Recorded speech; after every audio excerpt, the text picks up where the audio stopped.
영적 전쟁 제9강 마귀의 조직 시작하도록 하겠습니다. 오늘 말씀 에베소서 6장 12절 함께 읽도록 하겠습니다.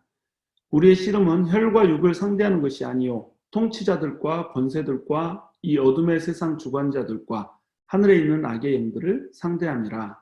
아멘. 너무나도 이제 익숙한 말씀이죠. 벌써 여러 번 다뤘던 말씀이고, 우리의 씨름이 혈과 육을 상대하는 것이 아니라는 거예요.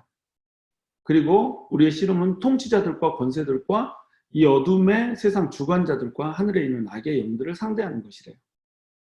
그러니까 눈에 보이지 않는 어떤 존재들이 있는데, 우리는 눈에 보이는 혈과 육의 싸움으로 우리의 싸움을 전락시켜 버린다는 거죠. 그래서 자꾸 우리는 우리 싸움을 어디로 갖고 가냐면 혈과 육, 다시 얘기해서 사람한테로 가져가는 거예요. 눈에 보이는 사람, 나를 힘들게 하는 상대, 또 내가 정죄하고 판단하는 어떤 상대, 나에게 도전이 되는 어떤 상대, 이런 상대들에 대해서 그 뒤에서 숨어서 역사하고 있는 악한 영들, 악한 권세들, 이런 것들에 대해서 싸우는 것이 아니라 자꾸 사람에 대해서 화를 내고 사람에 대해서 분노를 하고 혈기를 부리고 또 미워하고 증오하고 이렇게 한다는 겁니다. 이것은 우리가 영적인 세계, 다시 얘기해서 보이지 않는 세계를 보는 눈이 없기 때문에 벌어지는 거라고 하는 거죠. 그러니까 분명히 보이지 않는 세계가 있고 우리의 진정한 싸움은 보이지 않는 세계에 대한 싸움이다라고 하는 것을 얘기하고 있는 거예요. 근데 이제 이상한 것은 뭐냐면 이 보이지 않는 세계에 대해서 딱 하나로 얘기하지 않는다는 겁니다. 통치자들과 권세들과 어둠의 세상 주관자들과 하늘에 있는 악의 영들, 이렇게 벌써 네 가지로 분류를 해놨잖아요. 그래서 영적인 존재는 어떤 조직을 가지고 있다는 걸 우리가 알 수가 있어요. 통치자들이 있고, 여기서 이제 통치자들이라고 하는 것은 세상의 어떤 통치자들을 얘기하는 게 아니에요. 왜냐하면 세상의 통치자들도 혈과 육이잖아요. 그러니까 세상의 통치자들, 권세들, 이 뒤에 숨어서 진짜 통치하고 진짜 권세하는 그런 존재들이 있다라고 하는 거죠.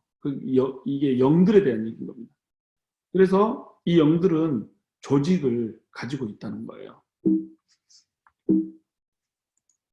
우리가 에베소서 1장 20절, 22절에서도 똑같은 내용을 보게 돼요. 그의 능력이 그리스도 안에서 역사하사 죽은 자들 가운데서 다시 살리시고 하늘에서 자기의 오른편에 앉히사. 그러니까 하나님의 능력이 예수 그리스도 안에서 역사하셔서 예수님께서 십자가에서 죽으셨는데 그 죽은 자들 가운데서 예수님을 다시 살려버렸다는 거예요. 그리고 그 예수님을 하늘에서 하나님의 우편에 앉히셨다는 거죠. 하나님의 우편에 앉히셨다. 그 말은 무슨 얘기냐면 하나님과 동등된 위치에 앉히셨다는 거예요. 원래 예수님은 하나님이셨죠. 근데 뭐 동등된 위치에 다시 앉히냐, 하나님이 아니었냐. 이거는 인간으로 오셨던 그 예수님이 다시 부활하셔서 하나님의 오른편, 우편에 앉아 계신다 이겁니다. 그런데 오른편에 앉아 계셔서 하시는 일이 뭐냐면 모든 통치와 권세와 능력과 주권과 이 세상뿐 아니라 오는 세상에 일컫는 모든 이름 위에 뛰어나게 하셨다는 거예요. 이 모든 것들을 다스린다는 겁니다. 여기서도 모든 통치, 모든 권세, 능력, 주권 다 따로 얘기를 했죠. 그러니까 이것이 여기서는 이제 악한 영들만을 얘기하는 건 아니에요. 천사들을 포함한 모든 통치, 권세, 능력, 주권 이런 것들을 전부 다 아우러서 예수님께서 다스리신다는 얘기입니다. 그러니까 보이지 않는 세계에 통치, 권세, 능력, 주권이 있다라고 하는 것을 지금 얘기를 하고 있는 거죠. 골로새서 1장 16절도 이래요. 만물이 그에게 창조되되 하늘과 땅에서 보이는 것들과 보이지 않는 것들과 혹은 보좌들이나 주관들이나 정사들이나 권세들이나 만물이 다 그로 말미암고 그를 위하여 창조되었고 이렇게 얘기를 하고 있어요. 여기서도 똑같이 보이지 않는 것들을 혹은 어떻게 설명하고 있냐면 보좌들, 주관들, 정사들, 권세들 이렇게 설명을 하고 있다는 겁니다. 여기서 이제 주관들이라고 표현된 내용과 여기 나오는 주권은 이제 같은 의미죠. 표현이 다른 같은 의미입니다. 그러니까 영의 세계에는 어떤 조직이 있다, 조직 체계가 있다 이겁니다. 우리 세상에서도 조직 체계가 있잖아요. 이 조직 체계는 영적 세계의 조직 체계, 이것들을 반영하는 어떤 그림자일 뿐이다 이거죠. 그래서 천주교에서는 오랫동안 이제 이런 천사들에게 조직이 있다라고 하는 것들을 9가지의 천사가 있다라고 하는 것들을 좀 이렇게 얘기를 해놨어요. 그래서 천주교 명칭을 보면 뭐 지품천사, 십품천사, 좌품천사, 권세천사, 주품천사, 능력천사, 권품천사, 대천사, 천사 이런 식으로 이제 나눠놨다는 거죠. 근데 이게 무슨 페어리테일처럼 이렇게 천사들을 나누는 게 아니고 실제로 이제 성경에 나오는 것들을 이렇게 분류를 해놨다는 겁니다. 그러니까 이걸 천주교에서 분류를 해놨기 때문에 이것은 틀렸다, 성경에는 나오지 않는다 이렇게 주장하는 것은 옳지 않은 주장이라는 거죠. 정확히 성경에는 스랍 천사들이 나오죠. 영어로는 세라핌이고 그룹 천사들도 또 나오죠. 그 다음에 보좌도 나오고 권세, 주관 또는 주권, 여기 주권인데 잘못됐네요. 주권, 능력, 정사 이런 것들이 다 있다는 거예요. 천사들이 있고 천사장도 있고 이렇다는 겁니다. 그래서 각각 다른 이름으로 불렀다라고 하는 얘기는 뭐냐면 각각 다른 위치에 있고 각각 다른 어떤 그 자리에서 조직을 구성하고 있는 것들이 바로 천사들의 조직이다 이거예요. 근데 문제는 이제 마귀가 천사였잖아요. 마귀는 루시엘이라고 하는 루시퍼라고 하는 천사였단 말이죠. 우리의 천사장 중에 한 명이었다고 믿고 있는데 그러면 그 천사장이 이제 하나님한테 대적해서 쫓겨난 것이 마귀가 됐다는 거죠. 그 쫓겨난 마귀가 쫓겨날 때 혼자 쫓겨난 게 아니라 하나님께 3분의 1의 천사를 데리고 같이 대적했다가 쫓겨났단 말이죠.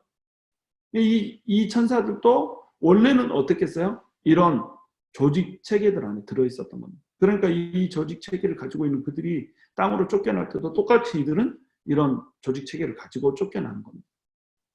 그래서 마귀의 세력에게는 조직이 존재를 한다는 겁니다. 그리고 매우 체계적이고 매우 겹치지 않게 질서정연하게 믿는 사람들의 무리를 공격하는 이런 존재들이 바로 마귀의 세력이라는 거죠. 마귀는 한 명이에요.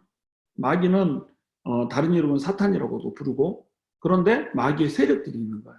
그 마귀의 세력들이 이제 악한 영들의 세력이고 그들의 존재 역시 어떤 존재냐면 마귀와 함께 쫓겨났던 3분의 1의 천사들인 겁니다.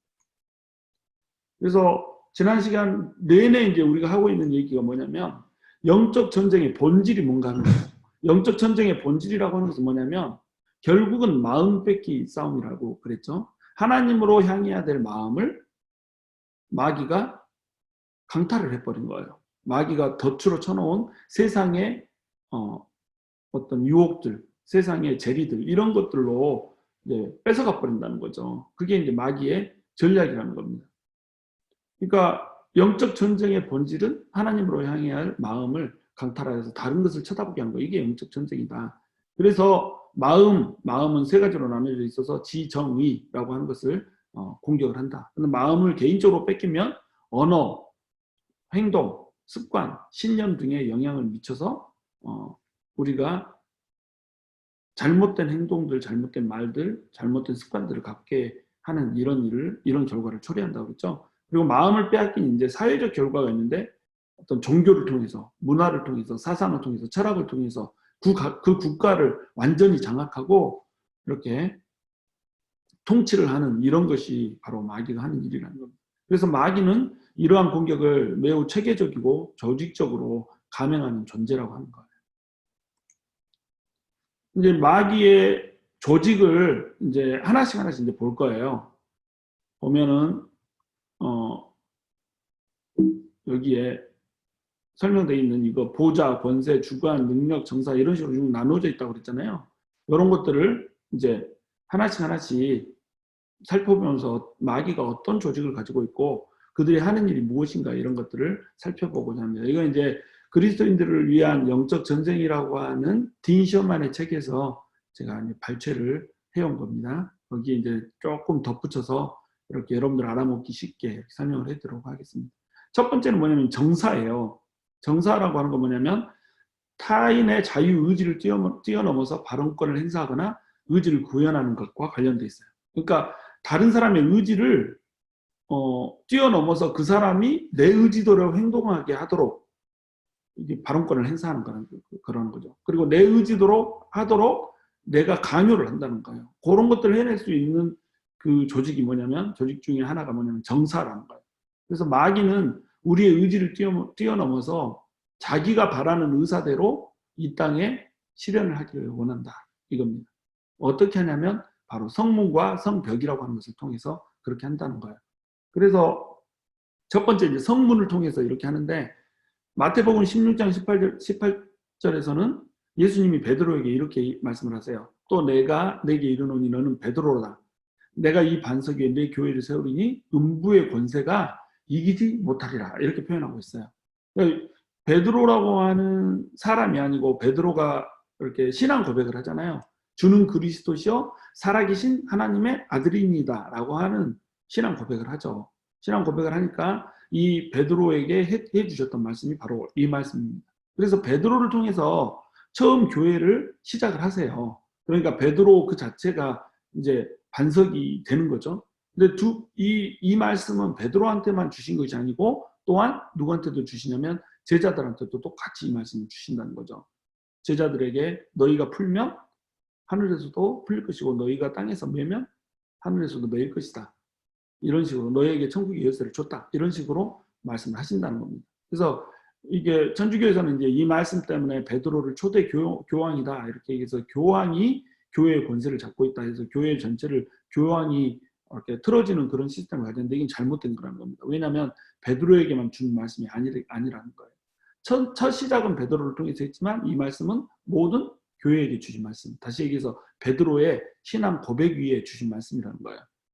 그래서 베드로가 주는 그리스도시여 살아계신 하나님의 아들입니다. 예수님이 그리스도고 또 하나님의 아들이라고 하는 것을 인정하는 그 신앙 고백 위에 교회를 세울 거라고 말씀하시는 거예요. 근데 이 교회는 어떤 곳이냐면 음부의 권세를 이기는 곳이라는 거죠. 이 음부의 권세할 때 이 권세가 원어로는 뭐라고 되어 있냐면 음부의 대문으로 되어 있는 거예요. 음부의 성문으로 되어 있는 거예요. 문을 열고 음부의 나라를 취한다. 이런 의미가 있는 거죠. 근데 이제 이것을 본격적으로 좀 우리가 이 내용이 무슨 뜻인지를 구체적으로 알기 위해서는 뭘 이해를 해야 되냐면, 그때 당시에 성문이 어떤 역할을 하고 있는가 이걸 알았어야 됐어요. 그게 뭐냐면, 당시에는 성문에 앉아서 의사를 결정했었습니다. 주요한 그 성의 모든 그 사안들 이런 것들을 결정 지을 때 성문 앞에 앉아서 재판관이 앉아가지고 이렇게 판단을 했던 거예요. 그리고 어떤 사람에 대한 죄악이나 또는 어떤 사람에 대한 재판이나 이런 것들도 성문에 앉아서 의사결정을 했었다는 겁니다. 그러니까 성문은 의사결정이 이루어지는 곳이라는 거죠. 여기서 의사결정이 이루어지면 여기에서 결정된 의사는 한 개인의 자유의지를 뛰어넘어서 마음대로 그 사람을 컨트롤할 수가 있는 거예요. 그러니까 성문을 얻을 것이다. 이 말은 뭐예요? 그 사람, 그 마귀가 음부의 권세를 가진 음부의 이 성문을 가지고 의사결정을 지금까지 해왔던 이 마귀의 세력을 끝내고, 이제는 너희가 너희 의지로 결정해서 하게 해주겠다라고 하는 자유를 얘기를 하는 거예요. 동시에 지금까지 우리 위에 서서 우리의 뜻대로 살지 못하게 하고 자기의 뜻대로 하나님의 음성대로 살지 못하게 하고 자기의 뜻을 쫓아서 살게 했다는 그 마귀를 끝내게 해주겠다. 이 일을 교회한테 맡겨줬다는 거예요. 이 일을 교회한테 맡겨줬기 때문에 교회와 악한 영들 세력의 전쟁이 이제 벌어지게 되는 거죠. 교회가 하나님의 음성을 쫓아서 살고 하나님의 비전을 이루기 위해서 뛰면 이 음부의 권세를 누를 수가 있는 겁니다. 근데 이 교회가 세상의 그런 모습들을 탈피하지 못하고 그대로 갖추고 죄악 가운데 살고 범죄함 가운데 살게 되면 교회는 음부의 권세를 이기지 못하게 되니까 영적인 공격 아래서 무너지게 돼버리는 겁니다. 그러니까 이 성문을 얻는다는 게 매우 중요한 거예요. 그래서 교회에게 음부의 대문을 얻게 할 것이다 이렇게 얘기를 했다는 겁니다. 이제는 주인이 교회가 될 거다 이거죠. 근데 이제 현대의 성문은 어떤 메릴랜드로 들어간다 그러면 메릴랜드로 들어가는 웰컴 투 메릴랜드 써져 있는 그 간판이 있는 그곳이 아니고, 현대의 성문은 현재 결정이 이루어지는 모든 곳, 이것을 이제 성문이라고 표현할 수가 있다는 겁니다. 다시 얘기해서 시청이나 국회의사당, 의회, 대통령 집무실 이런 것 중에서 나라의 결정이 이루어지잖아요. 이런 것이 성문이라는 거죠. 그 다음에 사업체나 교회, 동호회, 심지어는 가정에서도 뭐가 존재해요? 의사결정기관이 존재를 한다는 겁니다. 이사를 이렇게 합시다라고 하는 것을 결정하는 그 세력이 있다는 거예요. 심지어는 가정에서도 아버지 혼자 결정해버리거나 남편 혼자 결정해버리거나 막 이런 일들이 벌어지잖아요. 그러니까 교회에서도 당회에서 결정을 하면 따라야 되고 막 이런 게 있잖아요. 권위라고 하는 것들이 있다는 겁니다. 그게 이제 정사라는 거예요. 이 정사를 통해서 이제 일을 한다는 겁니다. 그러니까 마귀가 정사를 통해서 일을 하기 때문에 이 정사는 어떤 역할을 해요? 예를 들어서 가정에서 아버지가 또는 남편이 폭군이다 이러면 어때요? 그냥 자기가 결정하는 것이 가정 구성원들의 생각과는 아무 상관없이 가정 구성원 각자의 자유의지를 뛰어넘어서 그냥 마음대로 이렇게 휘저어버리는 겁니다. 그래서 가정을 비탄에 빠뜨리게 하고 또 가정을 힘들게 만드는 거죠. 이거 교회에서도 똑같아요. 리더급들이 당회에서 이제 결정을 하잖아요. 당회에서 결정하는 결정 기관이 있다는 거 이게 좋은 거예요. 왜 그러냐면 어떤 일들에 대해서 조직에 대해서 힘을 갖고 해낼 수 있는 가장 우두머리 리더십은 있어야 되거든요. 근데 이 리더십이 잘못 판단을 하면 어떻게 되겠어요? 전혀 하나님이 원하지 않는 방식으로 흘러가 버리는 겁니다. 그리고 전혀 성도들이 원하지 않는 방식으로 다시 성도들의 마음을 아프게 하고 성도들을 답답하게 만들어버리는 이런 방향으로 흘러가 버린다는 거예요. 이게 이제 스케일이 커지면 어때요? 시에서, 국회의사당에서, 의회에서 이런 것들을 통과하게 만들어버린다는 거죠. 예를 들어서 동성애법이 통과한다. 그러면 동성애자들이 와서 나한테 주례를 좀 서주시오 라고 하면 내가 신앙적인 양심으로 그걸 거부하면 내가 법적인 제재를 받고 또는 감옥에 들어갈 수 있게 이런 식으로 돼버린단 말이죠. 이건 누가 하는 거예요? 의회에서 의사결정을 그렇게 하기 때문에 그렇게 하는 겁니다. 그러면 의회에서 의사결정을 그렇게 하게 하는 것은 누구냐? 이것이 정사가 하는 일이라는 겁니다. 그래서 마귀는 인간의 잘못된 생각, 감정, 판단 등을 이용해서 잘못된 결정을 하게 만들어버린다는 거죠. 의회를 구성하고 있는 것이 누구예요? 의회라고 하는 어떤 조직이 이렇게 생명체는 아니잖아요. 이 의회라고 하는 것이 마음을 갖고 있는 건 아니잖아요. 결국 의회를 구성하고 있는 리더십들 또는 대통령 집무실의 리더십들인 다 각자 개인의 사람이라는 거죠. 그 사람들의 마음 속에 정사라고 하는 영이 가서 이렇게 마음을 잘못된 생각과 감정과 판단으로 쫙 채워버리면 잘못된 결정을 하게 되고 잘못된 결정을 하면 이것이 결국 세상에 존재하고 있는 모든 사람들 심지어는 그리스도인들까지도 마귀의 마음대로 자유의지를 뛰어넘어서 조작을 해버릴 수가 있다는 겁니다. 그러니까 마귀는 무엇을 통해서 역사를 해요? 모든 조직들을 통해서 역사를 하는 겁니다. 모든 조직들, 모든 권세들을 통해서 이렇게 역사를 하는 거예요. 그게 정사라는 거죠. 두 번째는 이제 성벽을 통해서.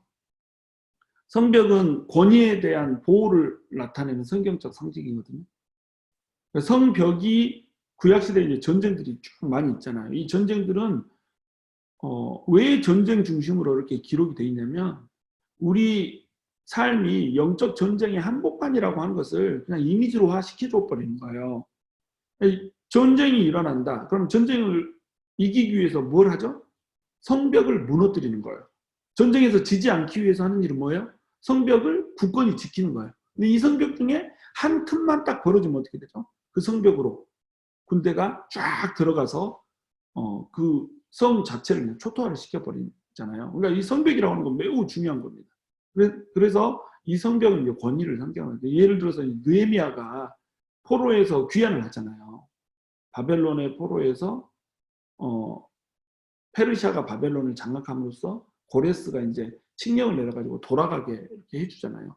돌아가게 해주는 그 칙령에 따라서 그 후대의 왕도 느헤미야를 보내줬단 말이죠. 근데 느헤미야가 포로로 귀환해서 귀환하자마자 했던 일이 뭐냐면 성벽을 쌓았던 겁니다.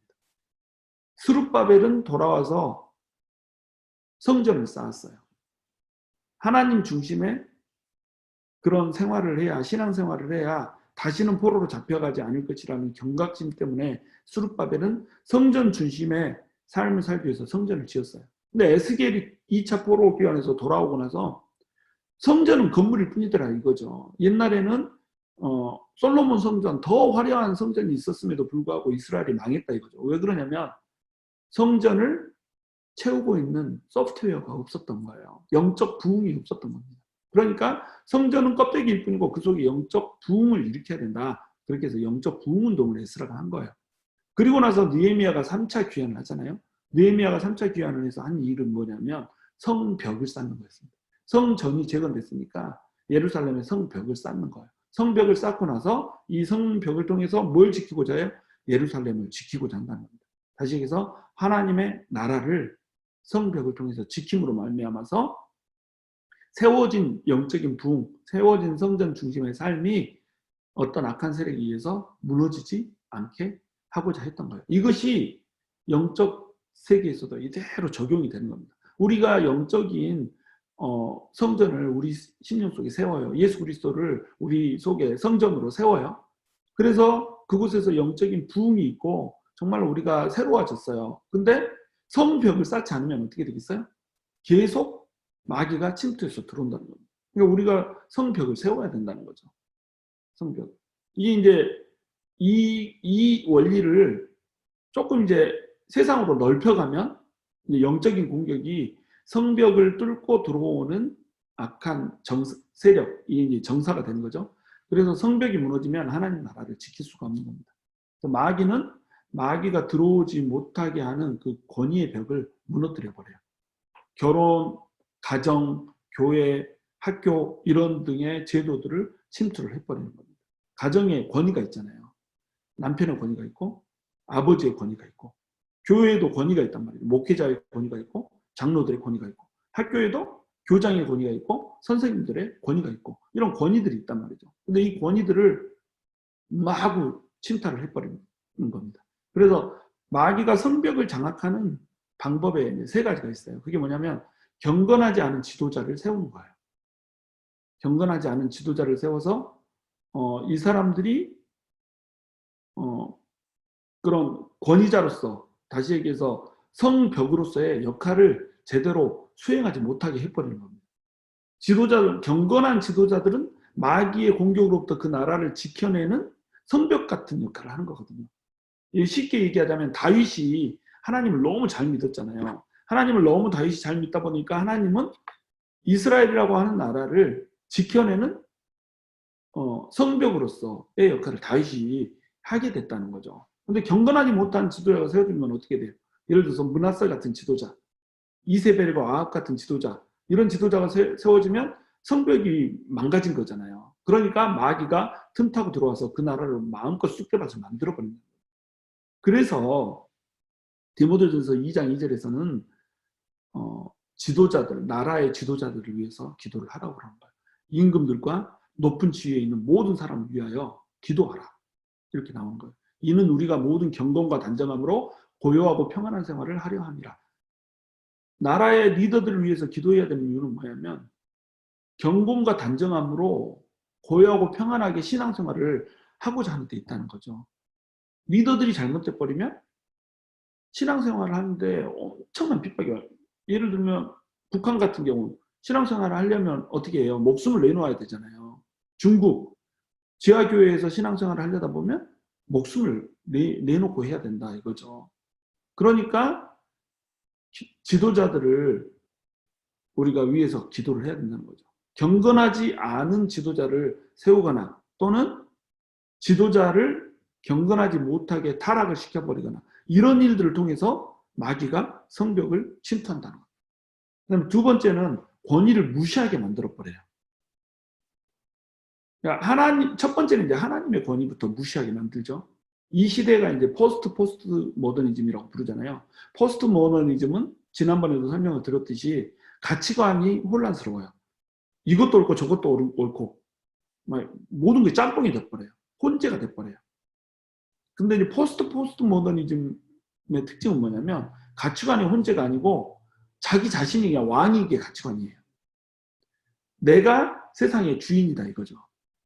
내 인생은 나의 것이다 이거죠. 내 마음대로 내가 살겠다 이거죠. 그러니까 자아 실현 뭐 또는 마인드 컨트롤을 통해서 내가 내 마음을 컨트롤하는 거, 막 이런 거 있잖아요. 성불하는 거, 막 이런 거, 이런 것들을 통해서 내 스스로 이제 왕이 되고자 하는 거죠. 그러니까 하나님의 권위를 무시해버립니다. 우리는 이제 권위가 무너진 시대에 살고 있는 거예요. 그 권위가 무너지다 보니까 모든 세계의 조직마다 권위가 무너지는 거예요. 아버지의 권위가 무너지고, 가정에서는 남편의 권위가 무너지고, 학교에서는 교사의 권위가 무너지고, 교회에서는 목회자의 권위가 무너지고, 선생의 권위가 무너지고, 지도자의 권위가 무너지고, 이런 식으로 권위가 무너진 시대, 이런 시대를 산다는 겁니다. 그리고 권위를 또 거역하게 만들어요.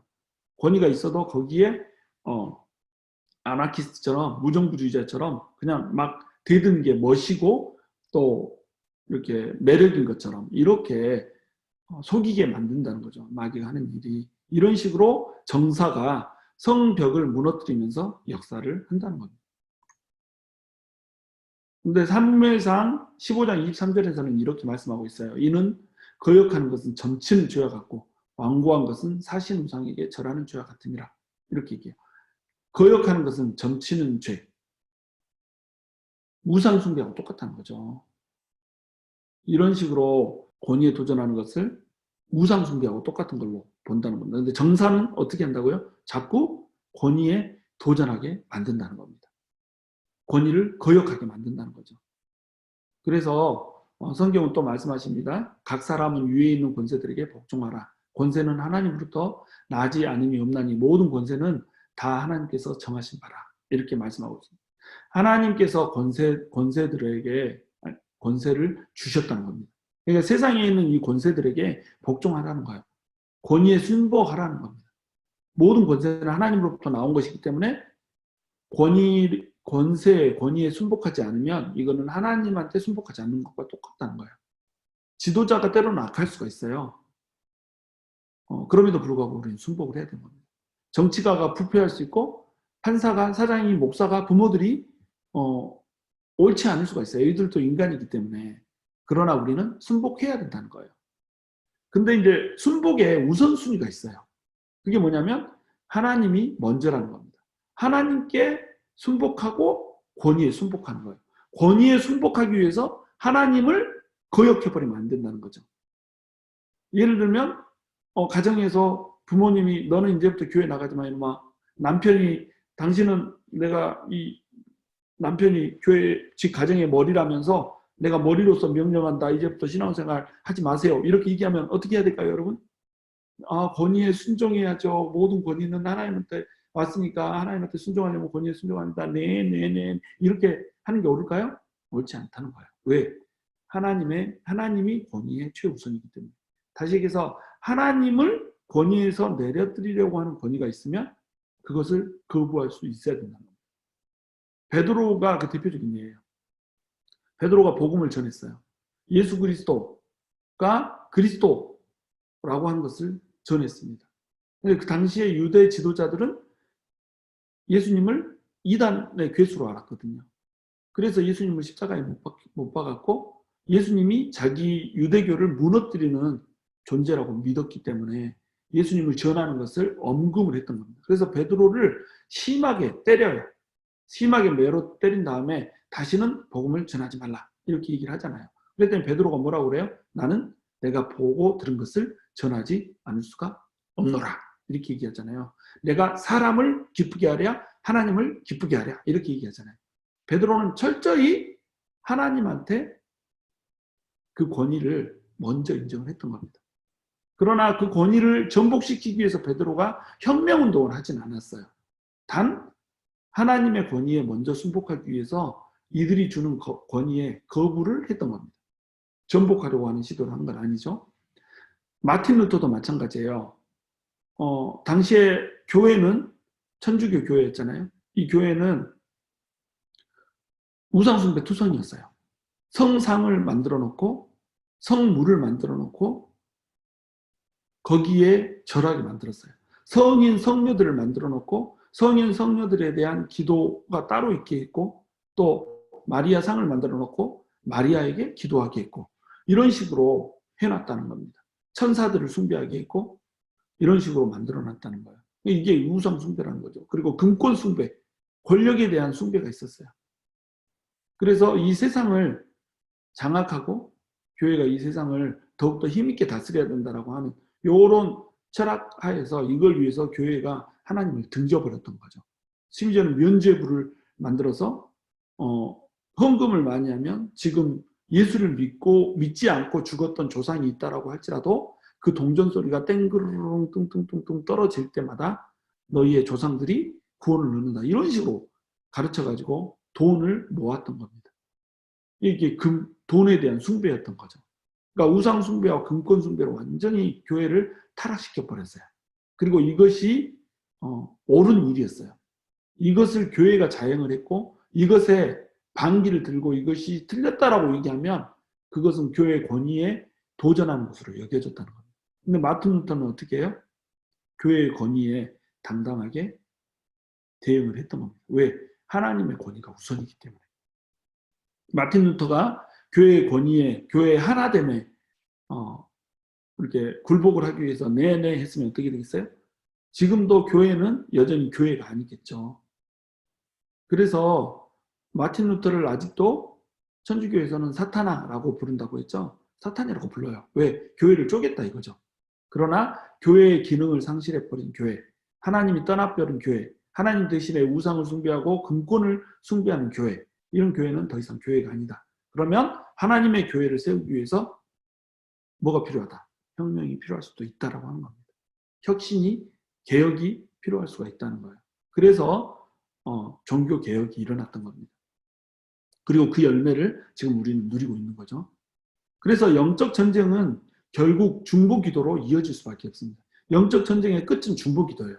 나중에 이제 중보기도 세미나도 따로 하겠지만 영적 전쟁은 반드시 중보기도로 이어져요. 왜? 영적 전쟁은 우리 개인의 어떤 도덕을 지키는, 윤리를 지키는 이런 성화 수준의 것이 아니거든요. 나라에 대한 것이고 국가에 대한 것이고 열방에 대한 것이고 그 규모가 우주적인 것일 때가 많다는 거예요. 물론 개인적인 것일 때도 많지만 우주적인 것일 때가 많다는 거죠. 그러면 이것을 우리 몸 밖에서 우리 자유의지를 마음대로 통제하고 조절하는 세력에 대한 싸움이 돼버리는 거잖아요. 그럼 어때요 이게?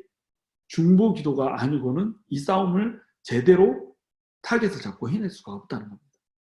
그래서 에스겔서에서는 에스겔서 22장 30절에는 이렇게 얘기해요.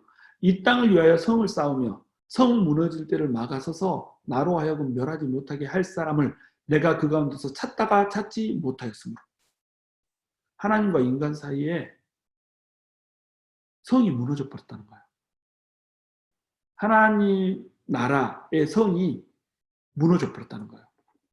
그래서 마귀가 그 성으로 마음껏 침투해서 하나님의 나라가 아니라 마귀의 나라를 만들어 버렸다는 거예요. 하나님의 백성이 아니라 마귀를 숭상하는 백성으로 만들어 버렸다는 거죠. 성이 무너져 버렸어요. 성벽이 무너져 버렸어요. 그럼 이 성벽을 이제 어떻게 해야 돼요? 그 성벽 무너진 데를 막아서서 기도로 그 자리에 서서 땜빵할, 구멍을 막아서고 땜빵할 기도의 용사가 필요했던 겁니다. 그런데 그 막아서서 기도하는 사람이 하나도 없고 성을 수축하는데, 성을 무너진 데를 다시 보수하는데 관심을 갖는 사람이 단 한 사람도 없었다는 거예요. 요것 때문에 너네 백성이 망했다, 너네 이스라엘이 망했다라고 에스겔한테 얘기를 해주고 있는 거예요. 그러니까 뭐가 중요해요? 성벽 무너진 데를 막아서서 다시 성벽 무너진 것을 수축할 사람이 필요하다는 겁니다. 그럼 이 성벽을 어떻게 쌓아요? 벽돌 갖다가 막 쌓는 겁니까? 그렇지 않아요. 이 성벽은 뭘로 쌓아요? 기도의 벽돌로 쌓는 겁니다.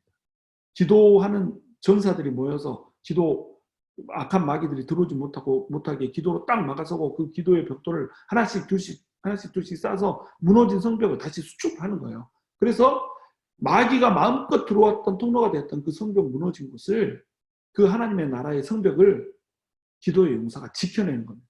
그러니까 결국 영적 전쟁은 어디에서 끝나요? 중보기도에서 끝난다고 하는 거죠. 하나님은 성벽을 수축하기 위해서 기도하는 하나님의 백성 한 사람을 찾으세요. 이스라엘아, 너희 선지자들은 황무지에 있는 여우 같으니라. 너희 선지자들이 성 무너진 곳에 올라가지도 아니하였으며 이스라엘 족속을 위하여 여호와의 날에 전쟁에서 견디게 하려고 성벽을 수축하지도 아니하였느니라. 이렇게 말씀하세요. 성벽이 무너졌는데 전쟁 날에 성벽이 무너져 있으면 어떻게 되겠어요? 마귀들이 마음대로 들어오잖아요. 들락날락 하잖아요. 그래서 하나님의 나라를 무너뜨리잖아요. 백성들을 무너뜨리잖아요. 그러면 성벽을 누가 수축을 해야 돼요? 하나님의 선지자들이 수축을 해야 된다는 거죠. 근데 선지자들이 수축을 안 했어요. 그래서 이 사람들을 여우 같다라고 얘기한 거예요. 여우는 성벽이 무너지면 그 성벽을 수축 안 합니다.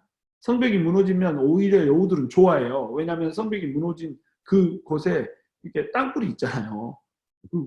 은신처가 생기잖아요. 그러니까 그 은신처 안으로 들어가서 굴을 파고 그곳에서 안락하게 산다는 겁니다. 하나님의 선지자들이 이딴 식으로 살았다는 거예요. 하나님의 성벽을 수축해야 되는데 그냥 무너진 곳에서 자기들의 영달을 더욱더 어떻게 하면 더 효과적으로 누릴 수 있을까를 찾고 살아갔다는 겁니다.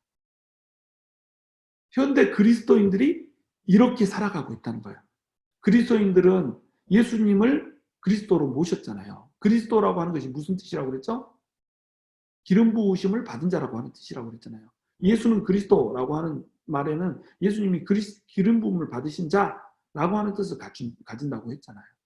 기름 부음을 받은 세 가지 직분이 뭐예요? 왕, 선지자, 제사장이에요. 그러니까 우리는 예수를 믿는 순간에 기름 부으심을 받은 예수님을 우리 주인으로 모셨기 때문에 우리도 성령으로 기름 부음을 받는 거예요. 성령님은 하나님의 영이고 그리스도의 영이잖아요. 그리스도의 영으로 기름 부음을 받으면 우리 역시 왕이요, 선지자요, 제사장으로 이 땅을 살아가야 된다는 거예요. 왕이 되어서 마귀를 그렇게 마귀의 목을 누르는 이런 자가 돼야 되고 짓밟는 이런 자가 돼야 되고 제사장이 되어서 세상을 위해서 하나님께로 영혼들을 되돌리는 그런 사람이 돼야 되고 선지자가 되어서 무너진 성벽을 수복하는 이런 일들을 해내고 감당해야 되는데 이렇지를 않다는 거예요. 사회가 무너져서 전부 다 이 세상이 악한 영들의 세상이 되어버렸는데 그 틈에서 어떻게 내가 안락하게 살고 그것을 이용해서 어떻게 내가 부귀를 누리며 살아갈까 이것을 갈망하면서 살아간다는 거예요. 심지어는 하나님마저도 자기의 부귀를 위해서 안락을 위해서 이용해 먹는다는 거죠. 그런데 하나님께서는 이 벽을 수복하고 하나님 나라를 재건하기를 원하신다는 겁니다. 지금 사회에 무너진 벽을 수복하고 하나님 나라를 재건할 영적 전사들은 도대체 어디에 있냐는 거예요. 하나님을 믿는다라고 하는 사람들이 교회를 왔다 갔다 하면서 세상 가운데서 하나님을 이용해서 출세하고 돈 벌고 힘께나 써보고 이렇게 살겠다라고 하는 그런 사람들로 넘칠 때 정말로 무너져버린 하나님의 그 하나님 나라의 성벽을 붙들고 기도하면서 그 성벽을 수복할 하나님의 기도의 전사, 영적인 전사가 도대체 어디 있냐는 거예요. 그 전사를 하나님께서는 찾기를 원하신다는 거예요. 에드가르도 실보소라고 하는 위대한 하나님의 사람이 있었어요. 이 사람은 아르헨티나의 큰 부흥을 이렇게 주도했던 사람인데 고향이 아르헨티나 산 니콜라스라고 하는 동네였어요. 이 시로부터 반경 100마일 안에 교회가 없는 109개의 마을을 찾아냈어요. 많은 사람들이 복음을 전하려고 시도했고 많은 선교사들이 복음을 전하려고 시도를 했지만 이곳에서는 복음이 전해지지 않았어요. 하나님을 믿는 사람들이 나타나지 않았고 또 교회들이 전혀 세워질 수가 없었어요. 그래서 산 니콜라스라고 하는 사람이 이곳에 대해서 이제 영적인 지도를 그리기 시작합니다. 어떤 영들이 존재하고 있는지, 어떤 세력이 이곳을 장악하고 있는지 이것을 조사를 해보니까 메리길도라고 하는 강력한 마술사가 초자연적인 주술을 계속 이 동네들의 마을들에 걸고 있는 거예요. 그래서 그날부로 실부소라고 하는 이 목사님이 기도 특공대를 조직합니다. 그래서 치열한 영적인 전투를 해요. 복음 전하고 뭐 교회 세우고 이런 시도하지 않고 그냥 영적인 전투를 하는 기도를 하는 특공대를 만들어서 밤낮으로 기도를 한 겁니다. 이 악한 영의 세력, 메리길도가 이끌고 있는 그 악한 영의 세력들을 누르는 기도를 한 거예요. 그리고 이 메리길도라고 하는 세력이 기도에 의해서 눌러졌다라고 하는 확신이 왔을 때 그때부터 전도운동을 하고 교회를 세우는 일을 했던 겁니다. 그랬더니 109지역 모두에 교회가 들어서게 되고 복음이 전파되게 됐다는 겁니다. 이런 일들은 정말 수도 없이 일어나요. 악한 영들의 존재, 영적인 흐름 때문에 교회들이 서지 못하고 영적인 전쟁을 하고 기도를 통해서 먼저 그곳을 초토화를 시켜놓고 장악을 해놨을 때 비로소 교회가 성공하고 복음이 흥왕해지는 이런 일들을 목격을 했던 겁니다. 이거 사도 바울도 똑같은, 이건 그냥 우리 삶에서만 나타나는 게 아니라 성경에도 그대로 나타나잖아요. 사도 바울이 복음을 전하기 위해서 한 지역을 들어가는데 이 지역에 누가 있어요? 점치는 여종이 하나 있었잖아요. 이 점치는 여종이 맨날 복음을 전하지 못하게 방해를 하잖아요. 그러니까 이 파이톤이라고 하는 그 영이 들어있는, 악한 영이 들어있는 이 여인에게서, 이 여종에게서 파이톤을 물리쳐 주잖아요. 이 영적인 묶음을 해결하는 일이 먼저 있지 않고서는 영적인 활동은 지극히 방해를 받는다는 겁니다. 왜? 이런 일들을 하는 것이 누구기 때문에? 마귀이기 때문에 그렇다는 거예요. 그 다음에 이제 두 번째로 권세에 대해서 이제 설명을 합니다. 권세라고 하는 것은 한 지역을 장악하고 있는 영을 말해요. 다시 얘기해서 하나님은 무소부재하잖아요. 하나님은 안 계신 곳이 없이 다 계시잖아요. 근데 악한 영들은 무소부재하지를 못해요. 그래서 이들은 어떤 지역에 머물면서 그 지역을 장악을 해요. 그래서 지역을 장악하고 있다고 해서 이것을 territorial spirit 이렇게 불러요. 지역의 영이라는 거죠. 그 지역과 집단에 따라서 역사하는 영의 종류가 달라요. 그리고 체계적이고 조직적으로 전부 다 이렇게 편제가 돼 있어서 이들이 서로 좌충우돌하면서 자기들끼리 싸우는 일이 벌어지지 않아요. 그리스도인들은 이 편제가 잘 이루어지지 않아서 자기들끼리 막 좌충우돌하고 싸우고 이러잖아요. 우리는 싸우지만 마귀들은 자기들끼리 싸우는 법이 없어요. 너무 체계적이고 조직적으로 톱니바퀴처럼 이렇게 돌아가면서 하나님의 나라를 갉아먹으려고 달려든다는 겁니다. 그래서 콜롬비아 고아들의 사는 그 땅에서 다스리는 권세와 암스테르담의 사창가를 지배하고 있는 권세, 이 권세는 달라요. 가난의 영과 음란의 영은 다르다는 거죠. 그러니까 마귀의 세력에도 뭐가 있어요? 구역이 있다는 거예요.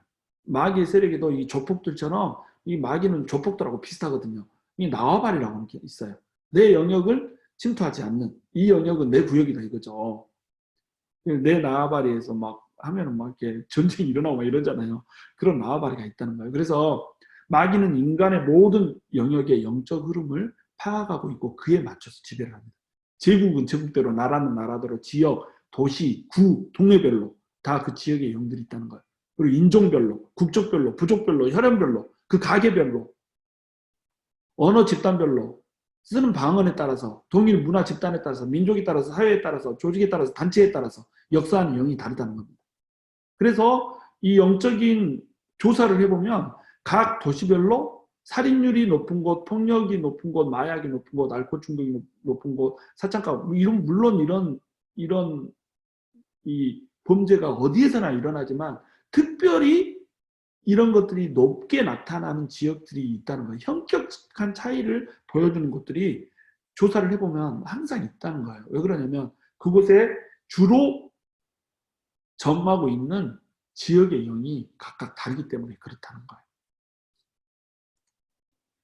그래서 마귀가 지역에 따라 다르게 지배를 하므로 그리스도인들 역시 어떻게 해야 돼요? 그에 맞게 대적을 해야 된다는 겁니다. 어떤 영이 존재를 하고 있고 어떤 영이 역사를 하고 있는지 그것을 알고 그것에 맞게 대적을 해야 된다는 거예요.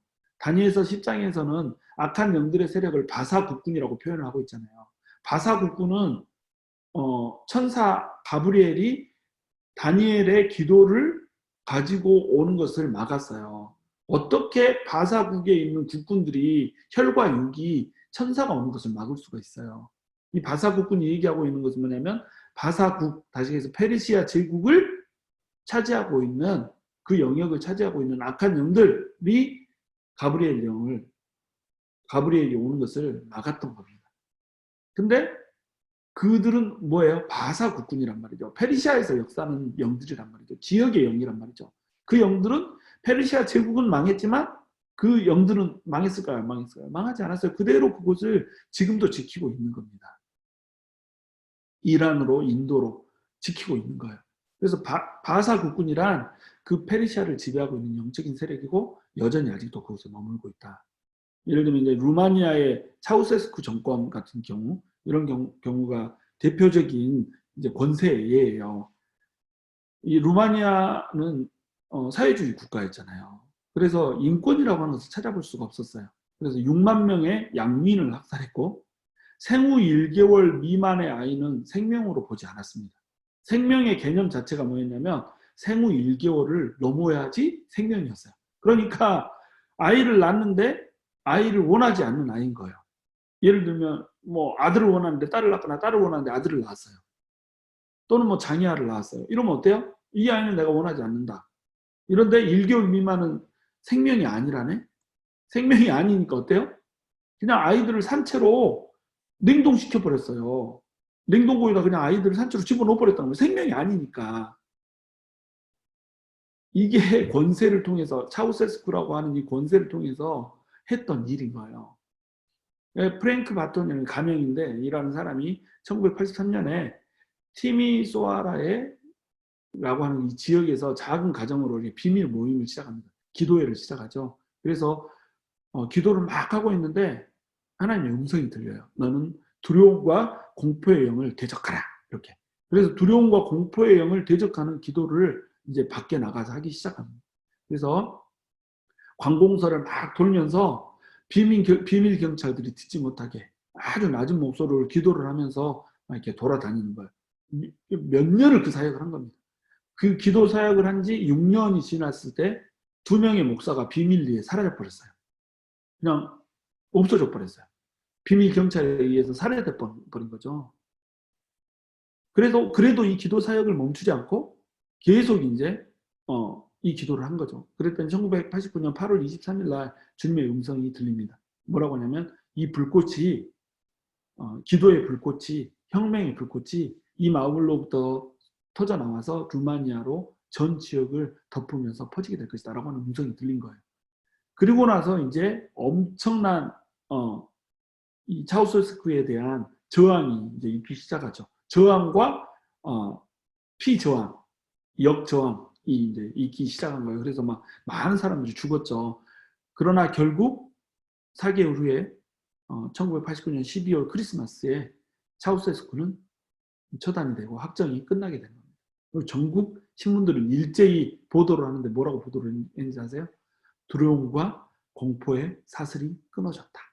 이렇게 보도를 한 거예요. 이게 정확히 뭐하고 지금 일치를 하고 있죠? 기도운동을 맨 처음 시작했던 프랭크 바턴의 기도팀한테 주셨던 메시지, 두려움과 공포의 영을 대적하라는 이 음성과 정확히 일치하는 내용들이 전국 신문들에 동시에 두려움과 공포의 사슬이 끊어졌다라고 보도가 된 겁니다. 하나님이 일하신 거죠. 하나님 일하신 건 뭘 따라서 일한 거예요, 지금? 중보, 기도를 따라서 일을 한 겁니다.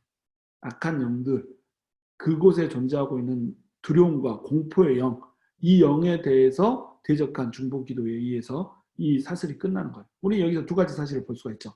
이 지역을 장악하고 있었던 영은 뭐냐면 두려움과 공포의 영이었다. 그래서 두려움 정치, 공포 정치, 테러 정치를 차우세스쿠가 했잖아요. 이것 때문에 아무 소리 못하고 쥐죽은 듯이 이렇게 암울하게 살았던 것이 루마니아고, 거기에 두려움과 공포의 영을 대적하라는 음성을 듣고 일어섰던, 분연히 떨치고 일어섰던 그 중보기도 팀에 의해서 결국 그 기도의 불꽃이 루마니아 전역으로 퍼지게 되고 루마니아가 두려움과 공포의 사슬로부터 벗어나게 되는 이런 일들을 하게 됐다는 겁니다. 그 다음에 이제 세 번째로는 능력입니다. 능력은 이제 견고한 진으로 표현이 되죠. 견고한 진, 능력으로 일한다는 겁니다. 마귀는 2000년 전에 이미 패배했어요. 예수님께서 이 땅에 오셔서 십자가를 지고 피를 흘려주심으로 마귀는 이미 져버렸어요. 그래서 많은 교회들이 우리는 이미 승리했습니다. 우리는 마귀에 대해서 별로 신경 쓸 필요가 없습니다. 마귀는 죽었습니다. 이렇게 얘기해요. 근데 상황은 어때요? 편하지 않았잖아요. 마귀는 여전히 사람들에게 중독을 주고 사람들에게 질병을 주고 사람들에게 고통을 주고 사람들에게 분쟁을 주고 사람들에게 두려움과 공포를 주면서 지금도 여전히 역사하고 있다는 겁니다. 왜 그러냐면 하나님께서 허락하셨기 때문에 그래요. 하나님께서 예수 그리스도를 왕으로 세우시고 예수님의 권세가 세상을 장악하게 만드셨지만 예수님이 재림하셔서 완벽하게 그 하나님 나라가 성취되고 완성되는 그 시점까지는 악한 영이 잠시 풀려나서 이 세상을 지배할 수 있도록 허락을 해주신 거예요. 그러니까 예수님의 권세에 편승하여서 예수님의 권세를 덧입으면, 그래서 예수님의 뜻대로 살면 마귀의 권세에서는 벗어나요. 마귀의 능력으로부터는 벗어나요. 마귀의 견고한 진으로부터 벗어날 수 있어요. 그런데 그 예수님의 권세 아래 들어가지 못하고 세상에 뿌려놓은 유혹을 따라서 살면 그 유혹을 추구하는 만큼, 세상을 추구하는 만큼, 마귀가 덫으로 만들어 놓은 그 정욕들을, 탐욕들을 추구하는 만큼 우리는 하나님을 벗어나게 되고, 하나님을 벗어나면 하나님의 보호라고 하는 것이 없어져 버리기 때문에, 예수님의 왕권 밖의 일이기 때문에 그만큼 우리는 마귀의 권세에 굴복하게 된다는 겁니다. 그러니까 마귀에게 권세를 내어준 것은 그 누구도 아닌 바로 우리 자신의 책임이라는 거예요. 우리가 세상을 향해서 살아왔고 우리가 세상을 향해서 치달아왔기 때문에 그만큼은, 세상을 향해서 달린 만큼은 마귀의 권세에 묶여서 살 수밖에 없다는 겁니다. 그래서 죄가 있는 곳에 죄의 권세가 있는 거예요. 그래서 개인의 특정 제약이 한 지역에서 집단화가 되면 그 지역은 그 영의 권세에 놓이게 됩니다. 가정과 교회도 예외가 아니에요. 가정은 하나님을 믿는 가정이잖아요. 하나님을 믿는 사람들이 모여서 모인 것이 교회잖아요. 근데 이 가정에도 영적인 흐름이 있어요. 이 교회에도 영적인 흐름이 있어요. 이 영적인 흐름을 주도하고 가는 세력이 뭐냐면 바로 능력이라는 겁니다. 능력이라는 이름의 영이라는 거예요. 견고한 진이라는 거죠. 이 진이 파쇄되기 전까지는 이들은 그대로 가정과 교회에서 그리고 이 세상에서 그 영적인 흐름을 그대로 몰고 가는 거예요. 왜? 무너지지 않은 견고한 진이기 때문에. 그러니까 우리가 영적 전쟁을 한다 이 말은 뭐냐, 이 능력을 파쇄하는 거예요. 너희가 능력을 파하고, 모든 능력을 파하고, 능력을 파다, 견고한 진을 파한다 이거예요. 견고한 진을 우리는 파해야 되는 겁니다. 그래서 이 견고한 진에서 벗어나기 위해서 우리는 세 가지 행동을 해야 돼요. 첫 번째는 악의 영향력을 피해야 됩니다. 그러니까 다투는 곳에 휘말리지 말라는 거예요. 다툼을 말리다가 다투고 있어요. 교회에서 막 다툼이 일어나고 분쟁이 일어나가지고 제가 그것을 막 이렇게 말렸어요. 그러면 안 되죠. 그리고 화합을 시키려고 막 굉장히 이렇게 주도를 많이 했어요. 그런데 계속 이 사람들이 다투다 보니까 다투면서 나를, 그것을 말리고 그것이 옳지 않다라고 주장하는 나를 돌아서서 공격하기 시작해요. 그러니까 저도 어떻게 돼요? 여기에 편승해서 다투고 있는 거예요. 그것이 옳지 않다니까요! 막 이러면서 다투고 있는 거예요. 요것이 악의 영향력 하에 내가 이미 들어가 버린 겁니다. 다툼을 말리다 이미 다투고. 다툼이라고 하는 능력, 견고한 진 속에 내가 진을 파하려고 들어갔다가 오히려 말려버린다는 거죠. 왜 그러냐면 기도로 이 견고한 진을 파쇄하는 작업이 있어야 되는데 그 작업을 하지 않았던 겁니다. 그리고 말려버린 거예요. 그 다음에 이제 영적 능력에 대항하여서 구체적으로 기도를 해야 됩니다. 집안에 여러분 혹시 반복적인 악습이 있고 반복적으로 일어난 똑같은 질병이 있고 반복적으로 계속해서 어떤 사고들이 일어나고 있다고, 재현되고 있다고 한다면 여러분 이것이 견고한 진이라고 하는 것을 여러분 분별할 수 있어야 돼요. 그리고 이 견고한 진을 파쇄하기 위해서 지속적으로 기도를 해야 되는 겁니다. 견고한 진을, 능력을 파쇄하는 기도를 해야 되는 거예요. 정확히 그것에 대해서 구체적으로 대항하며 기도를 하는 겁니다. 그 다음에 세 번째 행동은 뭐냐면 욕구에 반대되게 행하는 겁니다. 견고한 진이라고 하는 건 뭐냐면 세상을 향해서 우리가 갈 수 있도록 진을 쳐놓은 거거든요. 뭐 이걸 이제 이런 마녀들 막 이런 쪽에서는 결계라고 하는 표현을 쓰잖아요. 막 결계를 쳐놓은 거예요. 결계. 그래서 그 결계 밖으로 우리가 벗어나지 못하게 이렇게 하는 겁니다. 그 결계의 이름들이 있어요. 다 탐욕이라고 하는 결계가 있고, 그 다음에 분쟁이라고 하는 결계가 있고, 미움이라고 하는 결계가 있고 이 결계들이 있는 겁니다. 이 결계들이 쳐져 있으면 우리한테 계속 지속적인 욕구를 줘요. 육신의 소욕을 따라서 살고자 하는 욕구를 주는 겁니다. 이 욕구가 생기면 이건 뭐라고요? 견고한 진이라는 겁니다. 능력이라는 겁니다. 그러면 우리는 이제 이것에 대항하기 위해서 어떻게 해야 돼요? 이 능력에 대해서 구체적으로 기도하면서 동시에 이 욕구에 반대되게 행동을 해버리는 겁니다. 막 뭔가를 갖고 싶어요. 그러면 내가 가지고 있는 걸 사람들한테 베풀어 버리는 거예요. 막 싸우고 싶어요. 그러면 그냥 잘 대해줘 버리는 거예요. 용서해주고 잘 대해줘 버리는 거예요. 이런 식으로 욕구에 반대되게 행하면, 물론 어려운 일이지만 행하면 우리가 견고한 진에서 벗어날 수가 있다는 겁니다. 견고한 진이라고 하는 건 나갈 수 없게 잡고 있는 어떤 결계이기 때문에 우리가 그것에서 벗어나려고 할 때 끈적끈적하게 우리를 붙잡고 이 다리를 발목을 놓고 놓아주질 않아요. 그러면 이것에서 우리가 벗어나기 위해서 막 이게 뭐 안간힘을 쓴 게 아니라 거기에 그냥 이렇게 살아야 되는가 보다 그러고 적응을 해버리거든요. 이게 견고한 진에 묶이는 겁니다. 그런데 이럴 때 어떻게 하라? 욕구에 반대되게 행동을 하라는 겁니다. 그러면 견고한 진을 파할 수 있는 한 가지 무기를 갖추게 되는 거죠. 오늘 이제 말씀을 살짝 정리를 해드릴게요. 여러분, 마귀는요, 엄청나게 조직적이에요. 엄청나게 체계적이고 일사불란하게 우리를 장악하려고 들어요. 근데 우리는 영적 전쟁 하면서도 또는 예수 그리스도를 믿는다고 하면서도 마귀의 세력이 어떤 존재인지를 알지를 못해요. 성경은 정확히 이들이 정사가 있고 권세가 있고 그 다음에 능력이 있고 견고한 진이 있는 존재다는 거, 어둠의 세력들이 있는 존재라고 하는 거, 이런 것들을 정확히 우리한테 얘기를 해주고 있어요. 근데 우리는 이런 것들에 대해서 너무 무지하다는 거죠. 그리고 이들은 다툼 없이 지속적으로 우리를 체계화해서 공격을 들고 있어요. 근데 우리는 어때요? 혈과 육에 집중하다 보니까 견고한 진을 파쇄하기 위해서 우리가 견고한 진을 이렇게 형성하고 그들과 전쟁을 하기보다는 우리끼리 싸우기에 바쁘다는 거죠. 믿는다고 하면서 크리스찬들끼리 여러분 다투는 거 많이 봤잖아요. 다투는 이유가 주로 뭐예요? 뜻에 맞지 않기 때문에 다투는 겁니다. 뜻에 맞지 않기 때문에 다투는데 왜 다퉈요? 일사불란하게 움직이는 조직의 체계를 우리가 갖추지 못하고 있기 때문에 그래요. 예수님이 우리의 머리가 되시고 대장이 되시고 우리가 이 영적인 세계에서 이루어지고 있는 전쟁에 참여하는 군사라고 하는 의식이 없는 거예요. 우리는 전사인데 군사가 지 멋대로 가서 칼을 막 휘둘르네. 아군끼리 칼을 막 휘두르고 적을 위해서 칼질을 하라는데 계속 우리 편을 위해서 막 칼을 휘두르고 이렇게 우리가 살고 있다는 얘기죠. 그러니까 영적 전쟁에서 우리가 패할 수밖에 없다는 겁니다. 여러분, 영적 전쟁에 이기기 위해서는 우리가 정말로 하나가 돼야 돼요. 우리가 하나가 되는 방법이 있어요. 그게 뭐냐면 기도의 삼겹줄을 이루는 겁니다. 영적 전쟁의 끝은 결국 뭐라고 그랬어요? 중보 기도라고 하는 거였어요. 여러분, 뭐 국가 얘기 나오고 막 열방 얘기 나오고 막 이러니까 너무 스케일이 커져가지고 내 얘기가 아닌 것 같죠? 이것이 다 내 얘기예요.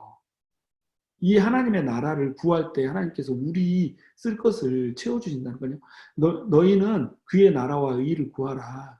너희는 먼저 그의 나라와 의를 구하라. 그리하면 이 모든 것을 너희에게 더하시리라. 이 말씀이 뭐냐면 하나님의 나라를 구한다는 거, 이거 스케일 있게 기도를 하라는 겁니다.